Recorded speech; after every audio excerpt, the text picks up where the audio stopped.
Hi నమస్తే. ఈరోజు మనం శ్రీరామ నవమికి ప్రత్యేకించి చేసుకునే పానకం ఎలా చేయాలో చూద్దాం.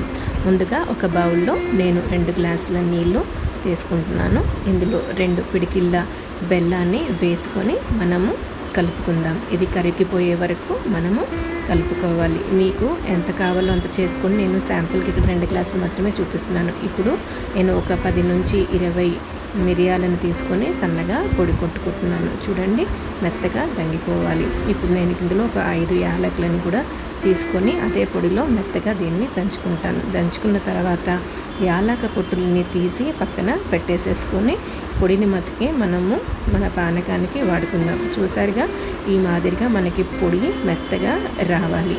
ఈ తయారు చేసి పెట్టుకున్న పొడిని ఇప్పుడు మనం బెల్లం వేసి కలుపుకొని పెట్టుకున్న పానకానికి వేసి మనం కలుపుకుందాం. అంతే. ఇప్పుడు దీన్ని మనకి గ్లాస్లో వేసి మనం వడకట్టుకుందాం. మీకు టీ స్ట్రీమ్ ఉంటుంది కదా, అందులో వేసి మనం పానకాన్ని వడకట్టుకుంటే సరిపోతుంది. మీద నుంచి మంచి తులసి ఆకులు తీసుకొని కడిగి పానకంలో వేసుకుంటే మన శ్రీరామ నవమి పానకం రెడీ. ఉంటాను. నేను జయశ్రీ, వనంతో.